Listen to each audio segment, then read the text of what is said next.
He said, "If she translates, I'll quit my job." The boardroom fell silent for half a second before laughter erupted. Cold, echoing laughter that bounced off the glass walls of the Thompson Enterprises Tower in downtown Los Angeles. At the center of it all stood Keisha Brown, the black maid who had worked in this mansion-like office for 7 long years. Her hand shook slightly as she poured coffee into crystal mugs, pretending not to hear the insult that had just turned her into the punchline of rich men's amusement. Across the table, Chad Thompson, vice president, leaned back in his Italian leather chair, grinning. "Go on, Keisha," he said, voice dripping arrogance. "You've been here long enough. Maybe you picked up a few Chinese words while cleaning floors." The executives burst into another wave of laughter. Outside the door, Imani Brown, her 22-year-old daughter, froze in the hallway. She'd arrived early from UCLA, planning to surprise her mother with lunch. Instead, she heard her mother's name being used for mockery. Through the frosted glass, Imani could see her mother's reflection, still calm, holding her dignity like armor. Inside, Chad continued.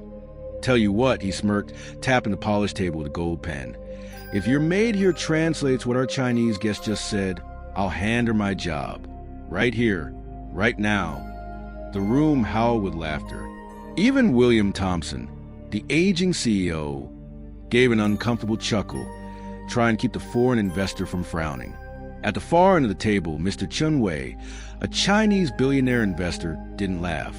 His face remained unreadable, eyes flicking between the arrogant VP and the woman holding the coffee pot. Keisha's lips pressed into a faint line. "I'm sorry, sir," she whispered softly.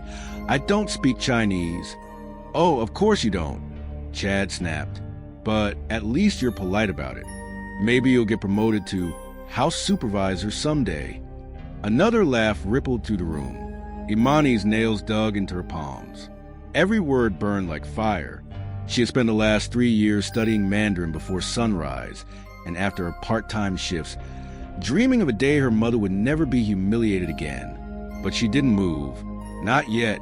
CTA, if this already made your blood boil, hit like and subscribe right now, because stories like this are still happening and the world needs to hear them. The meeting stumbled on, awkward laughter fading into forced politeness. Mr. Chin began speaking again in Mandarin, his tone firm and agitated. None of the Americans in the room understood him, but Imani did, every word. He wasn't angry about the deal. He was angry about the disrespect. He'd said, "How can I trust a company that treats its workers as jokes? In my culture, you honor those who serve." Imani's breath caught. Inside, Keisha stood motionless, the tray heavy in her hands. Chad leaned toward William and whispered, "This guy's pissed. We need that interpreter. Call someone, anyone." William whispered back, "They all canceled this morning. No one's available." Imani watched as panic slowly replaced arrogance on their faces. And yet, none of them thought to apologize. 7 years her mother had served them, coffee, lunch meetings, late nights. 7 years of being invisible. Now, in one afternoon, that invisibility was being turned into public humiliation. Keisha placed the empty tray on the corner table and bowed her head slightly, like she always did, before quietly stepping toward the exit. "Leaving already?" Chad mocked. "Don't worry, Keisha. You'll get your promotion once you clean up this mess too." A few men laughed again. Imani's heart pounded so loud she could barely breathe. She wanted to rush in, to shout, to end this, but her mother's voice echoed in her memory. "Never let anger make you small. Let it make you strong." She turned away from the door, forcing herself to stay silent. For now, Mr. Chin closed his folder with a snap and rose from his chair.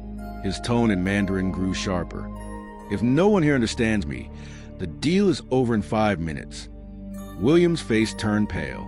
"Mr. Chun, please, we can resolve this." Chad interrupted. "He's bluffing." "Sit down, Bill. I've handled bigger clients than him." Imani's fist tightened. 5 minutes. She glanced at the clock on the hallway wall, at her mother now standing in shame while the men chuckled, and at Mr. Chun, who looked ready to walk out. That's when it clicked. She'd spent years preparing for a chance that never came, until now. In that moment, standing outside that door, Imani Brown wasn't just a daughter anymore. She was about to become the storm they never saw coming. Part 2 is almost equal to 750 words. Ready to voice over, cinematic pacing. The echo of that laughter haunted Keisha Brown long after the meeting ended. She moved quietly through the marble hallway of the Thompson building, her soft-soled shoes making no sound, as if silence itself had become her shield. For 7 years, this place had been her second home, a glass castle she could clean but never belonged to. She'd seen it all. Executives celebrating deals worth millions, toasting with champagne, spilling half of it on floors she would scrub moments later. When she first started here, she thought humility would earn respect. Instead, it taught her a cruel truth. People like Chad Thompson didn't see the person holding the tray. They only saw the tray. She paused near the service elevator, leaning against the wall for a moment, letting out the breath she'd been holding since that bet was made. Her hands trembled slightly. Not from weakness, no, from the exhaustion of swallowing humiliation for years just to survive. Down the hallway, a soft voice called out, "Mom." Keisha turned. Imani was standing there, still in her UCLA hoodie, clutching a small lunch bag.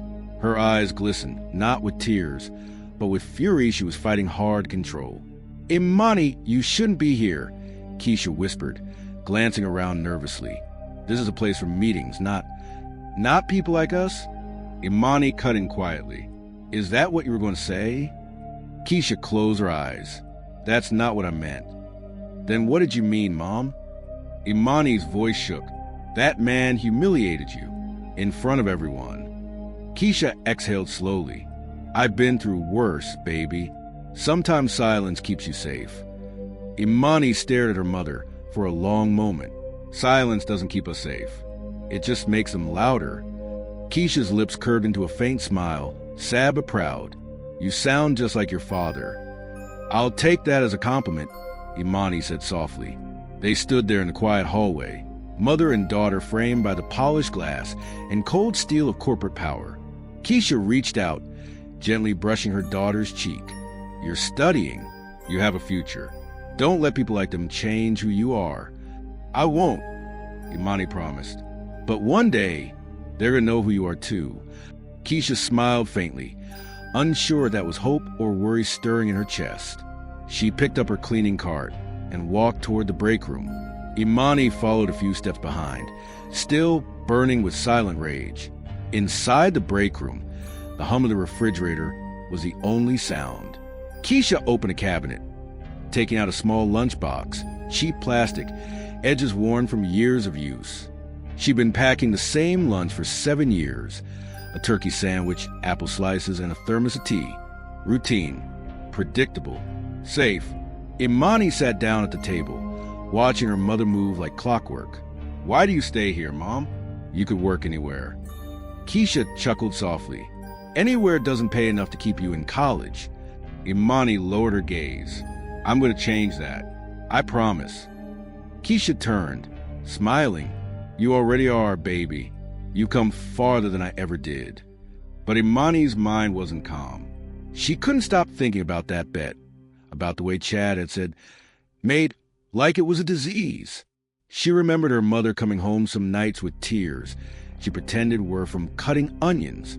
And she remembered the days she made a silent vow to fight ignorance not with anger, but with intelligence. That was 3 years ago. She was 19, exhausted from working nights at a bakery to cover tuition, when she overheard a group of businessmen laughing about foreigners who never learn English. That night, she downloaded a Mandarin course. She didn't know why, but something inside her said learn. Every morning since then, she'd woken up at 4 a.m., repeating tones and symbols aloud, building a secret weapon no one could see. Now, that same secret felt like destiny waiting at the door of that boardroom. Keisha finished her tea and looked toward the window. The sun was starting to dip behind the city skyline, washing the glass towers in gold. "Time to go," she murmured, more to herself than to Imani. As they stepped into the elevator, Keisha suddenly said, "Imani, You didn't hear what they said in there, did you? Imani hesitated. I did. Keisha's eyes filled with quiet sadness. Then forget it. Don't carry my pain. Imani looked straight at her mother, voice steady. I'm not carrying it, Mom. I'm preparing to end it. Keisha didn't answer, but something in her daughter's tone sent a shiver down her spine, the kind that comes when the air feels charged right before a storm. As the elevator doors closed, the reflection of mother and daughter merged on the silver surface, one weary from endurance, the other burning with determination. Neither of them knew that in less than an hour, the same men who laughed at them would be standing in stunned silence, watching history rewrite itself in real time. Part 3 is almost equal to 750 words, ready to voice over, cinematic pacing. The next morning, Keisha Brown walked through the wide glass doors of Thompson Enterprises like she always did. Head down, uniform pressed, invisible among men in suits. No one greeted her. No one even looked up. But what no one knew was that today would be different. In the boardroom upstairs, tension hung thick in the air. The Chinese investor, Mr. Chun Wei, sat quietly at the long marble table, waiting. Beside him, stacks of contract and graphs reflected off the polished surface. The deal on the table was worth $200 million, but the room wasn't ready. The interpreter had canceled again, and Chad Thompson, the vice president, was pacing. His arrogance from yesterday hadn't faded. It had only grown sharper. Relax, Chad said, flashing his usual grin. We'll figure out. It's not like the guy's gonna walk out just because we don't speak a little Mandarin. William Thompson shot him a look. Chad, we already embarrassed ourselves yesterday. I can't lose this deal. Mr. Chun is an important partner. Chad laughed. Please, Bill. The guy needs us. We own half the city's real estate. He'll wait. Mr. Chen's assistant whispered something in Mandarin, and he nodded stiffly. The air thickened. He was losing patience. Keisha entered quietly, holding her silver tray of coffee. She'd told herself to act normal, to forget everything that happened. But as she stepped inside, the laughter from yesterday still echoed in her mind. Good morning, she said softly, placing a cup near Chad's elbow. He didn't respond, just smirked. Morning, Keisha. Ready to start the day with another language lesson? The men around him laughed again, smaller this time, but still cruel. Keisha didn't look up. I'll be in the hallway if you need anything, she said quietly, then turned toward the door. But Chad wasn't finished. Wait, he said, loud enough for everyone to hear. How about you give it a try today? Maybe you'll get lucky this time. William sighed. Chad, no, come on. It'll lighten the mood, Chad interrupted, his grin widening. Mr. Chun, how about we see if she's learned a few Chinese words since yesterday? Mr. Chun looked at him blankly. This is not professional, he said in careful English. Chad chuckled. Just having fun, Mr. Chun. You know, American humor. The translator's seat sat empty at the end of the table, a silent reminder of the growing chaos. Keisha froze near the door. She'd learned long ago that reacting only gave them more power, so she said nothing. I'm sorry, sir, she whispered. I can't. Chad raised his brows, voice dripping with sarcasm. Of course you can't. It's not like you people ever try to learn something new. The words hit her like a slap. The room fell silent. Even William flinched. Through the hallway glass, Imani heard every word. She was standing just outside, pretending to check her phone, heart pounding so hard she thought it might burst.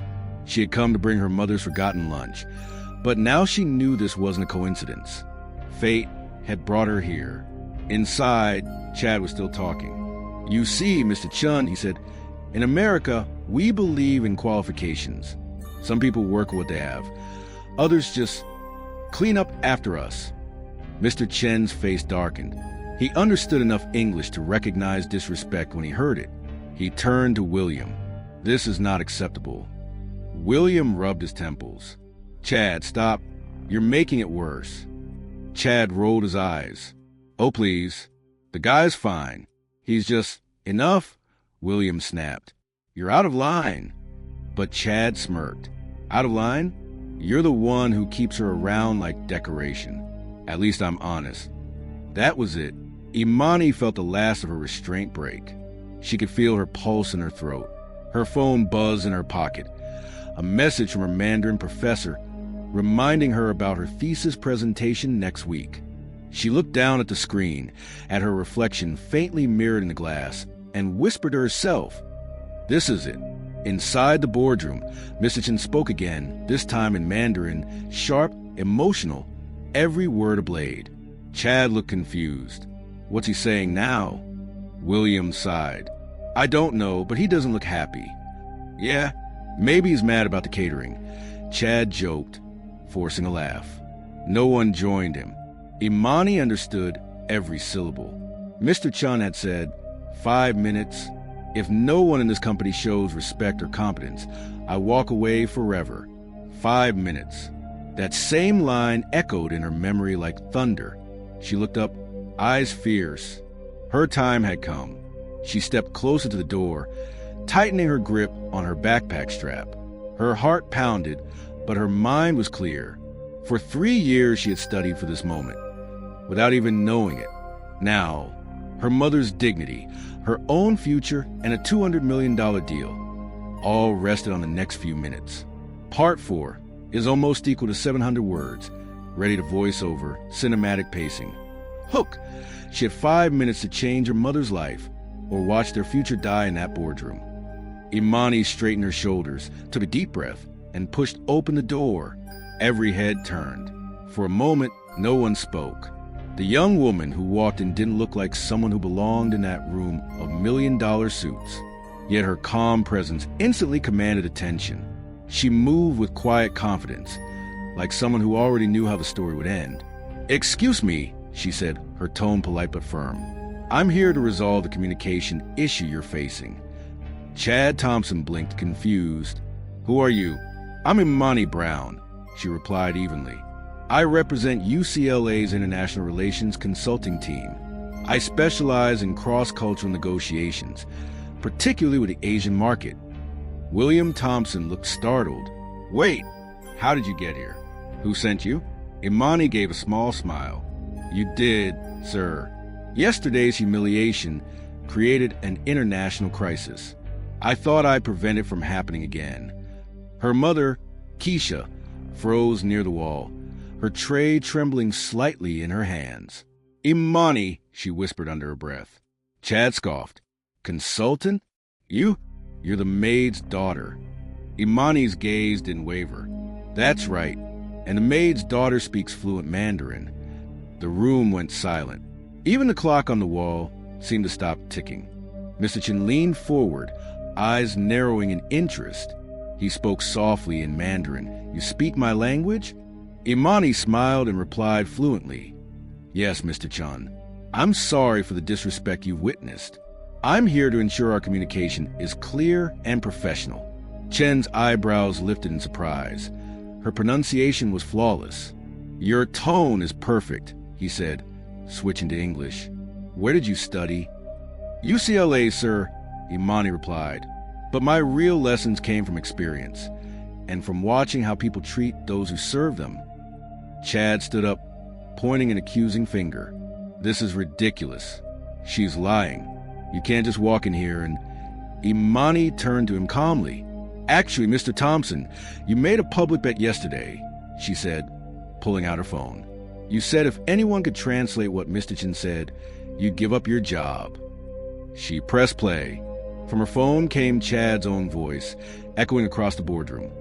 If she translates, I'll quit my job. The executives stared at him. William's jaw tightened. Mr. Chen folded his hands, observing silently. Chad's face turned red. That was a joke. Imani's tone stayed cold. It wasn't funny then. It isn't funny now. She turned back to Mr. Chun, may I continue the translation, sir? He nodded slowly. Please. Imani spoke in Mandarin, effortlessly interpreting every phrase Mr. Chun had said earlier, word for word, tone for tone. She didn't just translate. She explained cultural nuance, facial tone, business etiquette. Her confidence filled the room like oxygen after a fire. Keisha stood frozen, watching her daughter command the space that once humiliated her. For the first time in years, she didn't feel small. She felt seen. When Imani finished, Mr. Chen smiled faintly.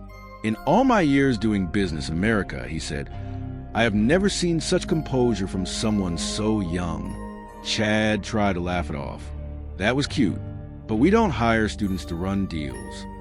Mr. Chen's smile faded. "Then perhaps I should take my business somewhere that values talent, not skin color." The color drained from Chad's face. William finally spoke. "Imani, would you please stay for meeting?"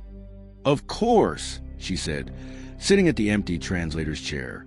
Her mother's eyes met hers briefly, pride and fear swirling together. Imani adjusted her notes, then nodded toward Mr. Chun. "Shall we begin again, sir?" He nodded back. "Yes. Let's continue this time with respect." The atmosphere had completely shifted. The same men who laughed yesterday now sat stiff, silent, uncertain. Power had changed hands without a single shout. "CTA, if this happened right in front of you, what would you do? Tell me in the comments. I read every one. And if you want justice as much as I do, hit subscribe." As the discussion resumed, Imani guided both sides smoothly, translating tone, context, and intention like a professional. Each word built tension and admiration. Chad's arrogance faded to panic as he realized what was happening, his own downfall unfolding in real time. William, meanwhile, watched in stunned disbelief. He'd known this young woman for years, walking behind her mother's cleaning cart. Now she was leading a multi-million-dollar negotiation he couldn't control. And as Mr. Chen smiled at Imani's final translation, Keisha understood something she never had before. The dignity she carried all her life had finally found its voice. Is almost equal to 750 words, ready to voice over, cinematic pacing. The air in the boardroom had changed. Where once there had been laughter and arrogance, now there was silence. Sharp, heavy, and electric. Everyone was watching Imani Brown. Even the sound of her pen tapping against the notepad seemed to echo authority. She was no longer the maid's daughter. She was the only person in the room who could save the deal, and everyone knew it. Mr. Chunwei leaned forward, his tone calm but firm. "Let's review the partnership proposal again. This time properly." Imani nodded, translating fluently between English and Mandarin, her voice steady and confident. Each word flowed like music, precise, respectful, and controlled. The more she spoke, the more the balance of power shifted. William Thompson, the CEO, was now listening to her, not Chad. The investors watched her, not the man in the designer suit. Chad Thompson, however, couldn't sit still. His arrogance was cracking, his pride fighting to stay alive. He crossed his arms, trying to look in control, but his jaw was tight, his palms sweaty. He leaned toward William, whispering harshly, "You can't seriously be letting her run this meeting." William's eyes didn't leave Imani. "I'm letting competence run this meeting." That sentence hit Chad like a slap. Imani continued translating. When Mr. Chun mentioned logistics and currency flow, she not only interpreted his words, she explained subtle details about Chinese business etiquette, how numbers and gestures affected trust. Mr. Chen smiled approvingly. "You studied deeply," he said to her in Mandarin. Imani bowed her head slightly. Respect opens doors that arrogance can't. Chad rolled his eyes. "Oh, give me a break. This is turning into a school lecture." Mr. Chun turned sharply toward him. "Do you always interrupt when you don't understand something?" The room went still. For the first time, Chad didn't have a comeback. Imani went on, effortlessly taking charge of the meeting, walking to the whiteboard and sketching out a timeline for the investment deal. Her handwriting was neat, structured, bilingual. "Here's the corrected figure," she said, switching back to English. "If we follow Mr. Chen's proposal exactly, this company earns 7% more in the first quarter, without breaching any trade regulations." William blinked. "You already calculated that?" "Yes, sir," she replied. "I reviewed the documents outside before I entered." Chad's jaw dropped. "You what?" "I read," Imani said, simply, "something you might try before speaking." The boardroom stifled a few awkward smiles. Even William couldn't help but smirk. Keisha, standing quietly near the coffee cart, pressed her hands together, fighting tears of pride. This was her daughter, calm, brilliant, unshakable. And every cruel word they had thrown at her over the years was now being dismantled, one translation at a time. Mr. Chin stood and extended his hand toward Imani. Miss Brown, your insight saved this deal. If you're ever interested in joining my firm, we would welcome you in Shanghai. Imani smiled respectfully. Thank you, Mr. Chun, but I believe I have unfinished business here first. William turned to Chad. She just saved a deal you almost destroyed.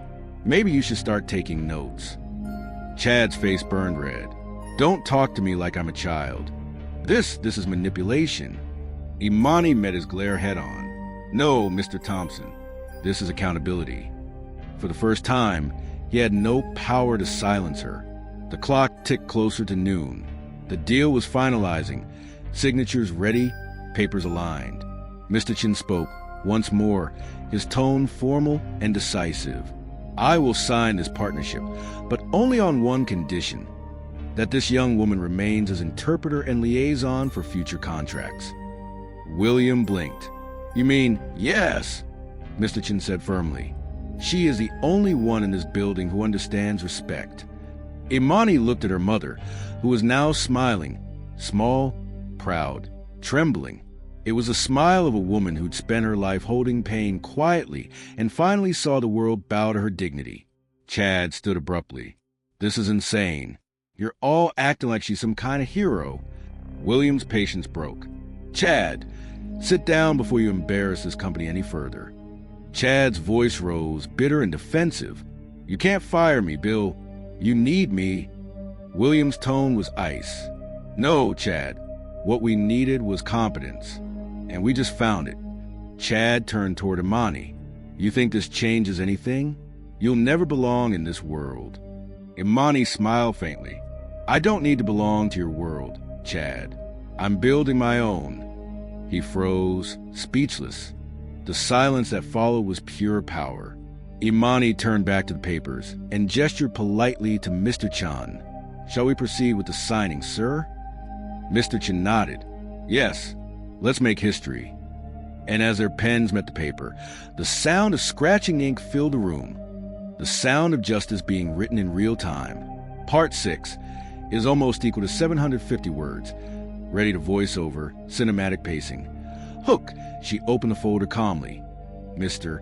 Chun, page 23 is an error in the yuan to dollar conversion. The room froze. Every eye turned to Imani Brown. Even the clock seemed to pause mid-tick as she held the contract open, her fingertip resting on a line of numbers. Mr. Chin blinked, startled. What did you say? Imani repeated, steady and precise. This conversion here is off by nearly $600,000. It's not intentional, but if we sign this version, both sides lose credibility. She slid the document across the table toward him. Her tone wasn't accusing. It was professional, grounded, confident. Mr. Chin leaned forward, scanning the page. His brows rose. You're right, he said, impressed. The error is real. A murmur rippled through the executives. William Thompson's face drained of color. How did you even notice that? Imani replied, because I actually read every page before speaking. A few quiet laughs escaped from the staff, not at her, but at the truth cutting through the air. Chad Thompson's jaw clenched tight. You went through confidential files? Imani met his glare. I went through public documents your team left open on the table. You were too busy making jokes to notice. Chad shot up from his chair, voice rising. You think you're smarter than everyone here? Mr. Chin raised a hand, silencing him. Enough. Sit down, Mr. Thompson. Chad hesitated, but the authority in the billionaire's voice forced him to obey. Imani continued her translation for Mr. Chen's assistant, smoothly summarizing the correction and the next steps. Her Mandarin flowed effortlessly, elegant, natural, and sharp. Mr. Chen leaned back, folding his arms. In my culture, he said, we value people who see mistakes before they cause harm, not those who cause harm before they see mistakes. The words hit the table like a gavel. No one dared to move. William rubbed his forehead. Imani, you just saved us from a potential lawsuit. She nodded politely. I only did what should have been done from the start. Chad couldn't take it anymore. This is ridiculous. You're letting a college kid run this company. William turned to him slowly, voice steady but laced with fury. I'm letting integrity run this company. Something you clearly lost years ago. The color drained from Chad's face. He started to speak, but William cut him off. Do you have any idea how close you came to destroying everything I built? Chad's mouth opened, but no words came. Imani looked toward Mr. Chun. Sir, may I show you something else? He gestured for her to continue. She reached into her bag and pulled out her phone. This, she explained, is my senior project, a translation app designed for a cross-cultural business. It doesn't just translate words. It recognizes tone, etiquette, and context between English and Mandarin. Mr. Chen's eyes widened. You built this yourself? Yes, sir. I started working on it after watching too many deals collapse from misunderstanding and prejudice. She tapped the screen. A short demonstration played. 2 voices, one English, one Mandarin. Speaking, pausing, then displaying perfect, culturally adapted translations. William leaned forward. You're telling me this could prevent mistakes like the one we just caught? It already does, Imani said. If you had used it, today's meeting would have started with understanding instead of arrogance. Mr. Chen's expression softened into a smile. You are remarkable, Miss Brown. Chad slammed his hands on the table. This is insane. She's showing off some student toy, not saving the world. Imani turned to him quietly. No, Mr. Thompson, I'm saving respect. That line landed harder than any slap. William straightened. Chad, you're finished. Pack your things after this meeting. Chad froze. You can't fire me. Mr. Chen interjected coldly. You already fired yourself when you humiliated this woman's mother in front of me. The room went dead silent. Chad's face turned pale. He opened his mouth, but no sound came out. William stood. Get out of my conference room.